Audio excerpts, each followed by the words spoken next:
Namaskar. How many people do you think have entered illegally the United States in the past 4 years of the Biden administration?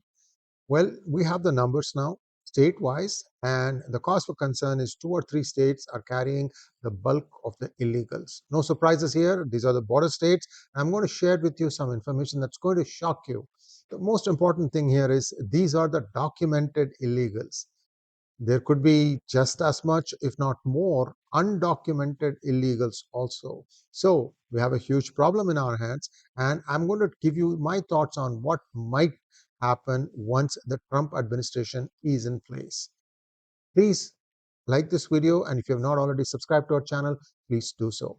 Here we go. So the number of people eligible for mass deportation by the United States. Well, sobering thoughts.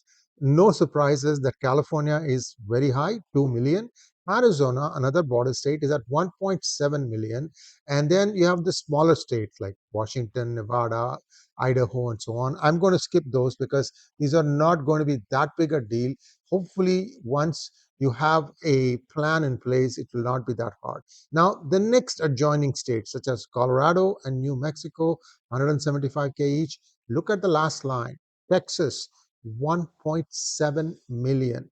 I don't think that is right. Either that or Texas has managed to push a lot of illegals up the country and they have probably gone to other states. Let's take a look at Florida has 900,000, close to a million. And let me tell you, what about New York? 500,000. New Jersey is 600,000. So these are all some of the bigger numbers. But how is America going to get rid of all the illegals? Well, some thoughts here. What has happened in the past? That gives you an idea of what's going to happen in the future. Well, in the past, when the Trump administration was in place, they kind of got some sort of a parity in the sense that number of illegals were equal to the number of people they deported. And I think the number is around 3 million. I remember this from memory. So if I'm not correct, it's okay. Just take my point that Trump had the least amount of illegals coming into the country. Of course, he had put this DACA in place, which meant that illegal parents had to leave their children behind while they were asked to leave and wait for their papers to be regularized. So that was one thing. But now the new tack that they are going to do is the children will also be asked to go with the parents, and then when the children turn 18, then they have a right to establish coming back to the United States, but only they will be able to come in, not the parents. That's the way it is, the law is today, but the law itself could change.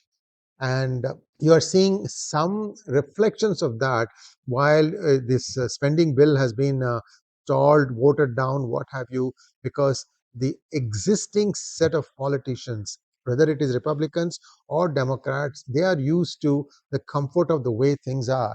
But the new people that are coming in, the new kids in town, if you will, like Vivek Ramaswamy or Elon Musk, they have a very clear plan in mind and they know all the shenanigans of these people.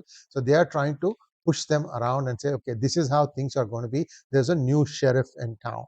Well, how much of an order the new sheriff is going to exert on the town remains to be seen. And that's the big question mark, really. That's the big question mark. How is that going to be enforced? How effective is that going to be? All that we'll be able to find out only over a period of time. That's one thing. The next bigger challenge is, let's say that they start deporting them. Where are they going to deport them? We are talking about 15 million. Even if you start identifying their country of origin, can the taxpayer afford to pay them all the money that will take to fly them out there? Well, you can say that it's a one-time cost, it should be all right. Yes, I agree, it is a one-time cost, it should be all right. But then what happens after that? First, you need to fortify the fence. You need to make sure that nobody can get in easily. In other words, the message that US borders are closed. Not only that, you need to bring in legislation that would make it very, very, very hard for the likes of the Bidens of the world from doing this again. For example, just like the Congress has to pass funding for for the United States president to go to war, we could put in some legislation like that, wherein you may have to say 2/3 of the House and 2/3 of the Senate will have to pass before you can set in or allow people in, and have a very solid strategy in terms of how United States should be accepting immigrants. You're going to have a lot of inflow from Canada also, now that a lot of the students there are stuck in limbo. So challenges, challenges, challenges. How is Trump going to go about doing it? For one thing, he has threatened all those congressmen, because this is a good thing. Their chain can be yanked by the president. He has said anyone who doesn't vote alongside my will not get my support in the next election, that is 2026. Remember, the congressmen and women, they are in constant election mode. They are always, collecting funds and things of that nature.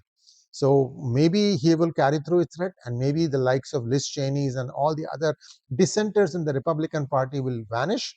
Well, we can wish them away, but I mean, again, look, I am an independent. I'm just saying that they can wish them away, but they may not go. But even otherwise, there should be some sort of a counterbalance to what Trump is saying within the party. The only question is, there are times when you need to fall with the party whip, and there are times where you can exercise your judgment. That's all I'm trying to say. Those 30 congressmen who turned down the 75-worded bill that Vivek Ramaswamy had put together, I'd like to know what was their rationale for that. That would explain a lot of things. So this is where we are. As to what is going to happen if they don't fly them out to their countries of origin, then they will probably just take them to the Mexico border or the Canadian border and say, now you are on your own, don't come back. If that happens, they're going to try and come back again.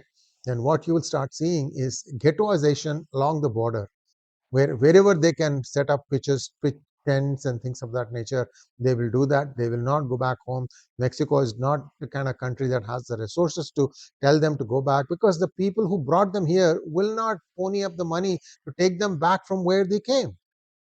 For example, Venezuela. For example, the NGOs that Soros funds. They don't want that. They want this anarchy to continue. They want to try and make the second term of Trump as difficult as possible, so that the door is open for them to come back in 4 years from now.